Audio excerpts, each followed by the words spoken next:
Welcome to episode 2 of the Forged and Shield podcast. On this podcast, we talk about faith, work, responsibility, and manhood, all to the glory of Christ.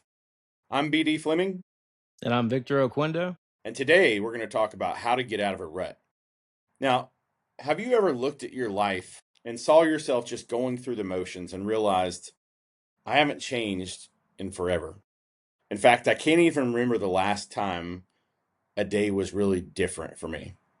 Maybe you had the same routines and the same habits and the same results. You know, there was nothing wrong in your life, but nothing was really moving forward either. Today, that's what we're going to talk about.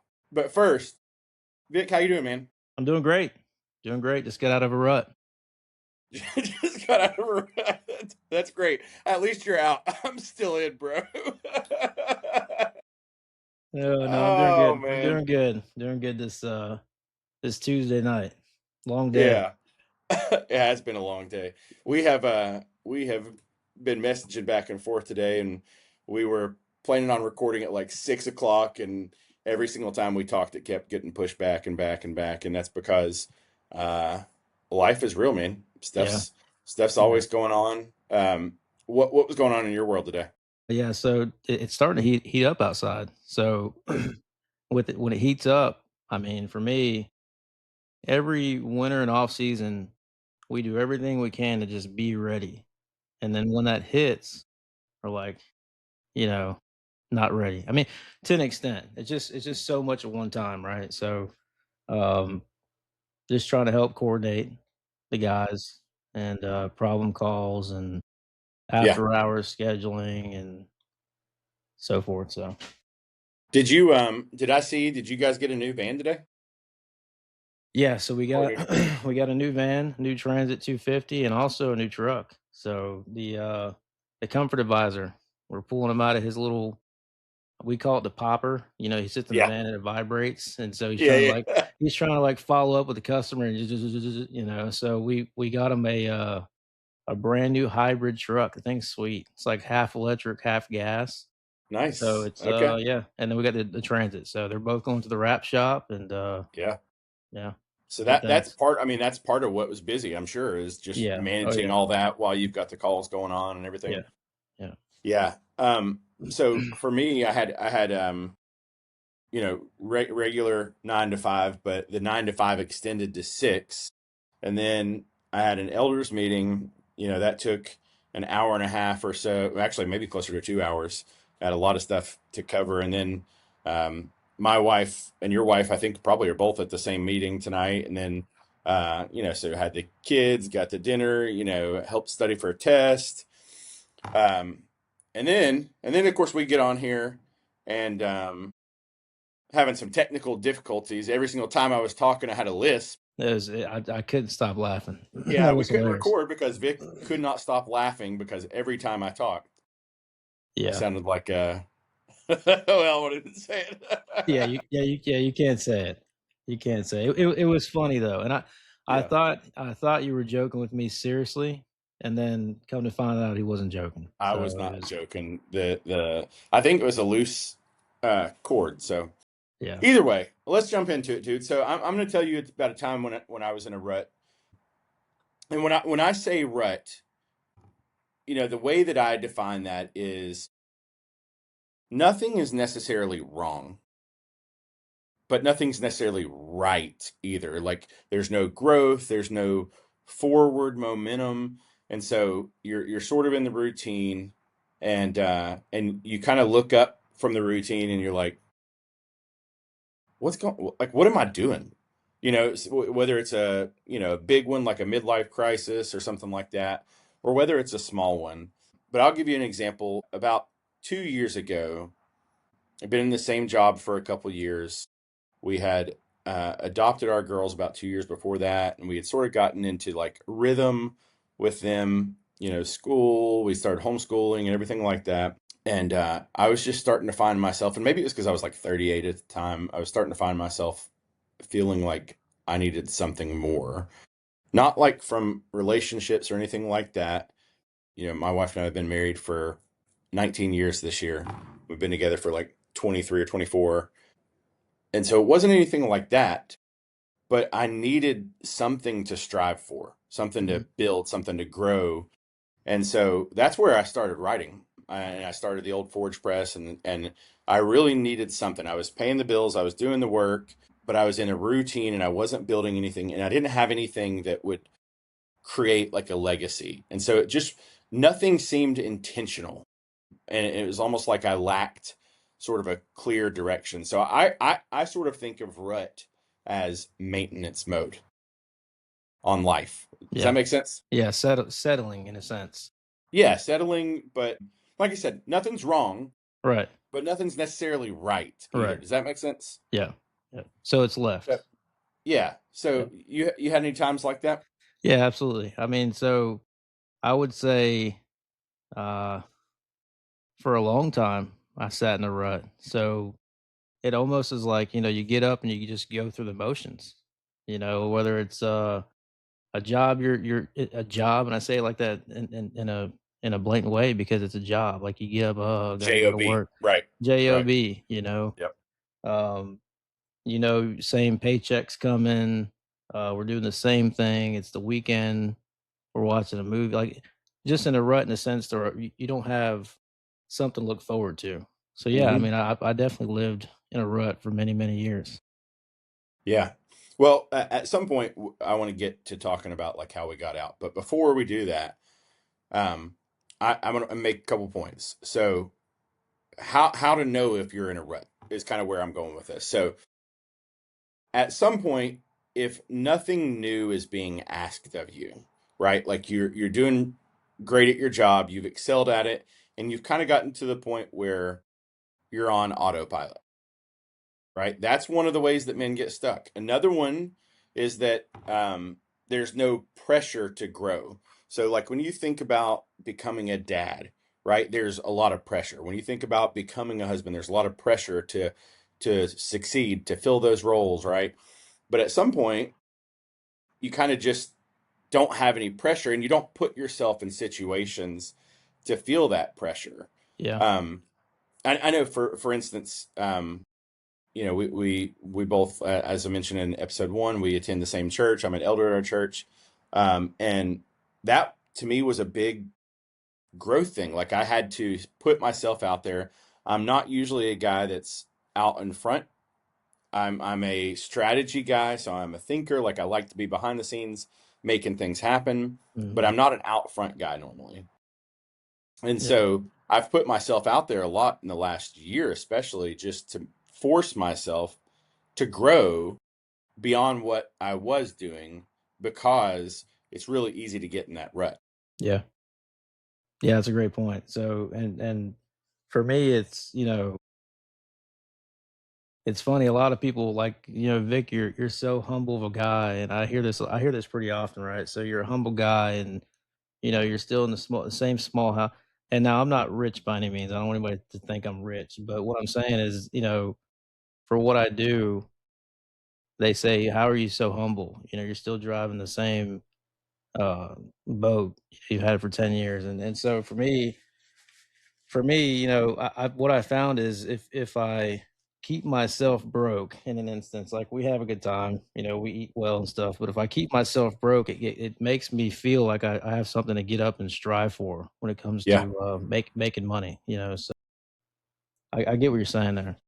Yeah, no, I think comfort is what keeps us the same a lot of times because you're comfortable, and so there's no need to push beyond um that place where it becomes uncomfortable. And so what you're saying is you keep yourself in a state where you're not quite where you Right. want to be. That's right. I think that's a great call out. People can learn from that.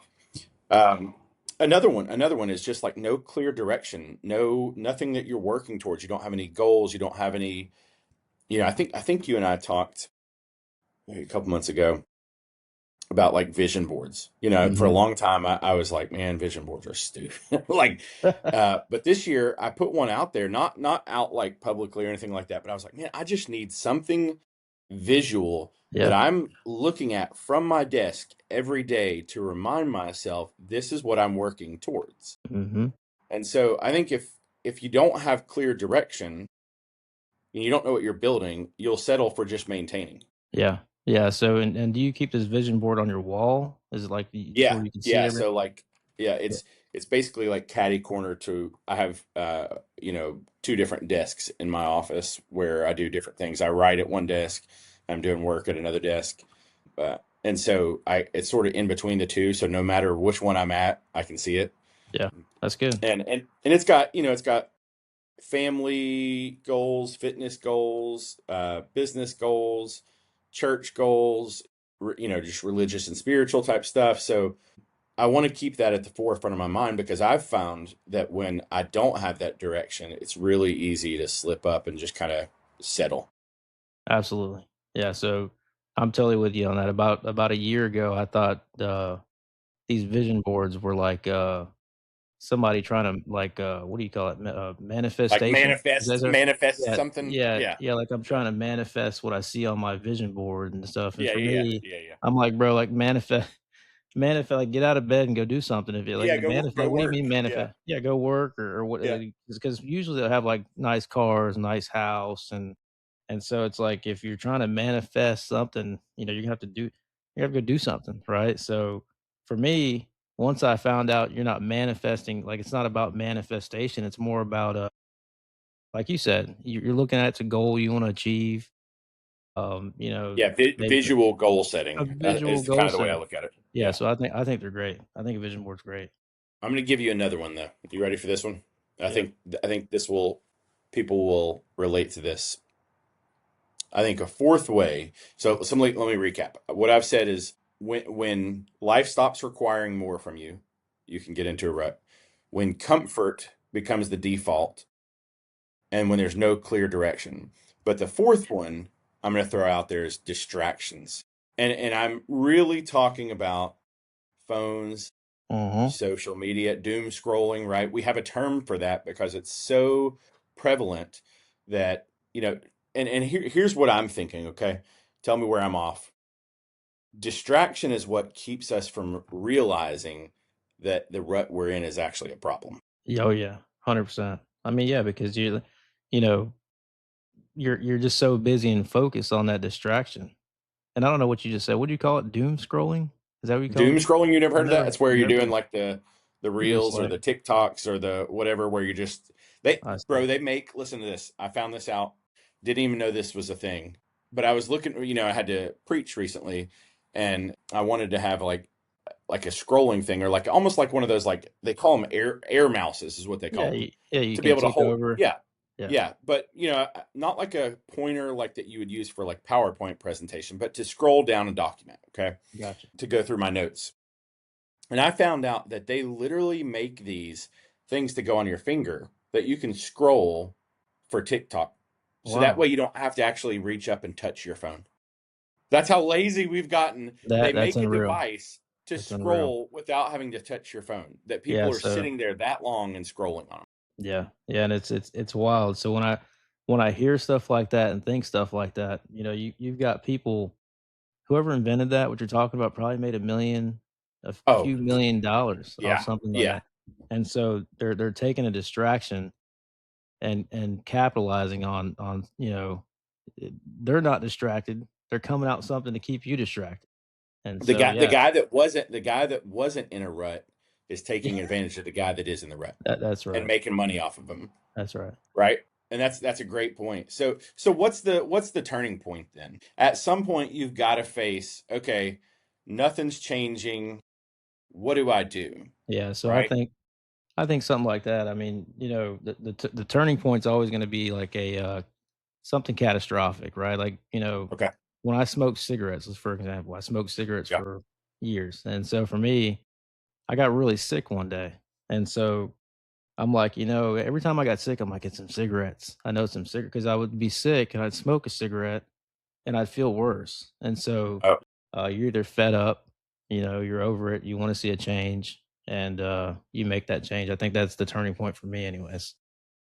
okay. Well, let me run this by you, okay?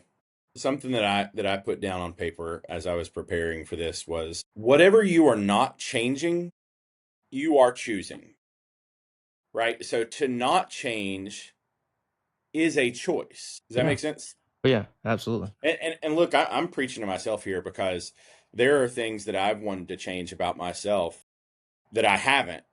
And when Yeah. I have to face that, what the reality is it's obviously not bad enough yet that I haven't changed it, right? That's exactly right. And so therefore, since I haven't changed it, I'm choosing to live in X way, right? Yeah.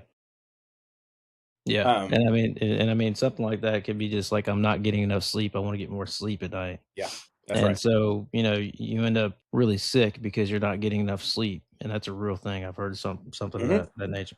And so Hmm. until you get really sick because you're not getting enough sleep, then you decide, "Okay, I really need to go get more sleep," and you get more sleep. So I get exactly what you're saying. Why is a rut dangerous at all?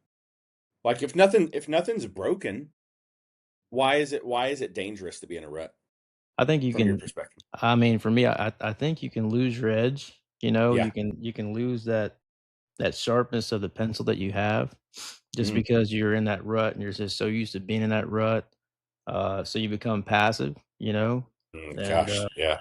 yeah, I mean, and then you're passively being an unsharpened pencil in a sense. You lose that edge, you Yeah. become passive, and it just, you no longer lead. So you no longer Ooh. lead in your Yeah. house. And that's important, dude, especially as Christian men, and that's who this podcast is aimed after, right? Like, if you're not leading your people, somebody else is going to. Oh yeah, yeah, And so, and that's embarrassing. That's embarrassing because that's happened to me before in the past. has it? So, oh Yeah, yeah, yeah, we'll have to do an episode on that at some point. But one of the things that I'm thinking here is that, like, if you allow yourself to stay in the rut, inevitably what happens is things start to feel meaningless, right? And you kind of become numb, um, maybe even hollow to an extent. mm, And so if you stay there, for a while, it's not that bad, right? But inevitably, if you're not growing, you're slowly becoming somebody that you never wanted to be. yeah, And yeah, so now I think we've done a decent job, trying to keep this a short podcast of identifying what a rut is. How do we, as men, get out of a rut? Well, I mean, that kinda goes back to what I was talking about earlier. I mean, if you don't have anything to, look forward to or grow towards, you'll stay in that rut, and that goes back, like, if I had just infinite amounts of money in my bank account, I would go to work, Right, right. so I guess to answer that question, you have to take on more responsibility, Mm, and I mean, let's get off the money subject at home, so leading your family, in church, serving in the church, hmm. and, Yeah, dude, having fun. that's a solid line.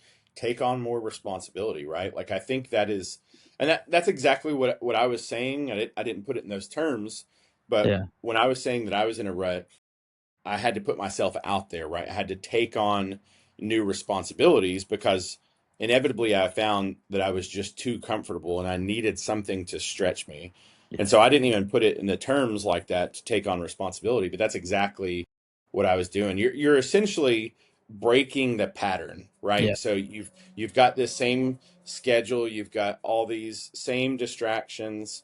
And so if nothing changes, ultimately what nothing changes. That's solid. That's solid. So one of the things that I had written down was that if you're in a rut, one of the ways to get out is to build something. And I'm yeah, thinking build skill set, try to tackle new challenges, build structures and discipleship. What do you think? yeah, no, absolutely. So skills, a new system, whether that's getting out of bed earlier, uh, Ah, right. like a daily system, So um, do you do any, let me ask you this before you keep going. Do yeah. you do any kind of like tracking of habits and things like that? Uh, no, I guess, I mean, to be honest, no, habits, not so much. I think my watch does that from time to time, it'll Hmm. tell me it gives me a whole like health and out, like a Yeah, yeah. you took so many steps, good Like get up and job, and move. You've been right, yeah, sitting that's still right. or whatever. Yeah. Yeah. Oh, yeah. Okay. Okay. I mean, one of the things that I've found pretty helpful in life over the last year and a half is like habit trackers. And that it can be just as something as easy as like, man, I want to walk for 20 minutes a day, or I want to do 10 push-ups, or, I want to read 2 chapters of my Bible. And like, because it's written down and you're tracking it, like checking it off every day that you did it, it causes you to like prioritize that thing. Yeah. I was going to say, I think for me, I've been able to accomplish more ever since I started doing that. And so I was curious if you were doing anything like that as a successful Yeah. businessman. Yeah, so I think, now that you say that, you express it in that way, I guess I do. It's just for me, it's on my schedule, and I know Okay. just because for me, my schedule, if it's not on my like, I like, and I hate to say it, I like live by my schedule in a sense of like, okay, this is going on. It's time to do this. It's time to do that. I got this meeting. I got to make this phone call. This follow up with this customer. So yeah, so I do track my habits. If I scroll back in my schedule, I can see all that stuff. So I guess I track it, but I don't really study it. Well, I think that's a different it's a different kind. It's the same exact thing, but like what I know about you is that what you're doing with the calendar is you're offloading some of that decision making to the calendar. So that way, once it's on the calendar, you don't have to think about it anymore. Yeah, The calendar is going to tell you when it's time. So what you're actually doing is creating space to go and do other things because you're not having to have that mental load, yeah, that's a right? great You're point. you're basically allowing the calendar to become your assistant. That's a great point. Yeah, yeah, And so yeah, I think you're absolutely still checking things off. You're just it's not a mental like, oh, checklist. You put it on the calendar, and once it's on there, you're going to do it. yeah, yeah. Um, so I think maybe the final thing that I think men need to do in order to get out of the rut is to reorder your life before God. Mm, And so if you are comfortable, I would challenge you to make sure that you're in the Word, reading your scripture, that you're in prayer. And I mean personally in prayer, but I also mean that you're leading your family in prayer, and that you're doing some sort of family worship as well, that you're present with your family and that you're leading them. So if your life with God is shallow, inevitably everything else will follow. So if you feel like life is shallow right now, you feel like you're in a rut, then go back a step and figure out what you're doing or not doing that's making you feel like nothing has any meaning. mm. Does that make sense? Yeah, makes total sense. And you've got to get comfortable with being uncomfortable. And it's Yeah. funny, circling back, and I'll just be real quick is, when you was up there preaching last Sunday, you did a great job. You say, it's not your thing, you're normally in the background, but when you did it, you did a great job. So Yeah. Thank you. yeah. Um, it went mostly better than I expected until the very final line. I gave a benediction, bro. I literally gave a 45-minute sermon, and in the final line, I was trying to say the word care. What'd you say? Hair? I think you said hair. Care.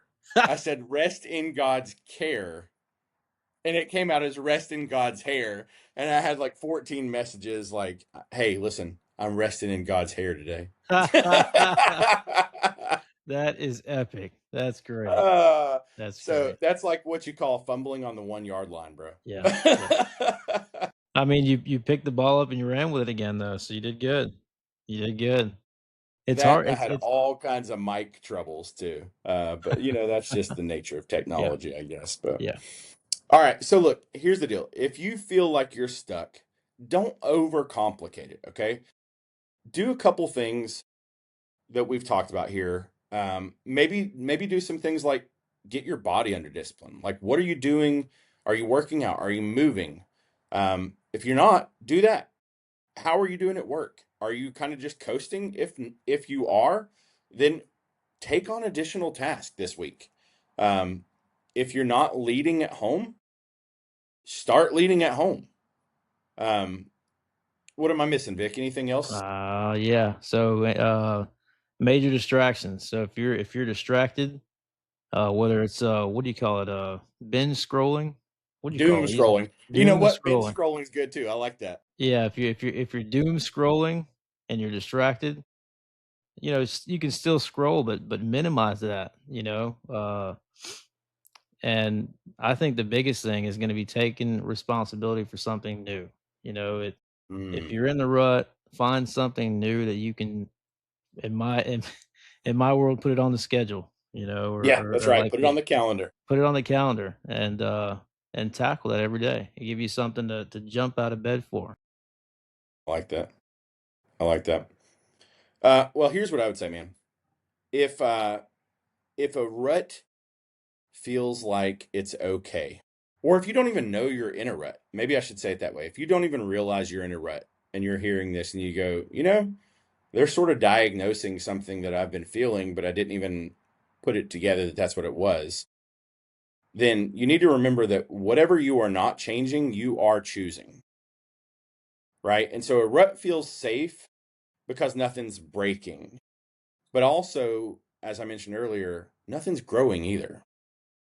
And so I think men were not made for maintenance mode, right? We are builders by nature, and God specifically calls us to build. Um, and so we are always, Vic and I are always thinking about how are we rebuilding Christendom? How are we establishing routines and disciplines and putting structures in place to think generationally? You got any closing thoughts, bro? No, I mean, really, I guess, you know, but it really it all boils down to building a legacy and a legacy that you can pass on to your grandchildren's grandchildren and so forth. Amen. Yeah. So, what do people need to stand on? They need to stand on business. They need to stand on They business. need to They stand need on business. to. That's right, bro. So, stand on business, build well, protect what's yours, lead faithfully, and live all of life to the glory of Christ. Amen. We'll see you next time.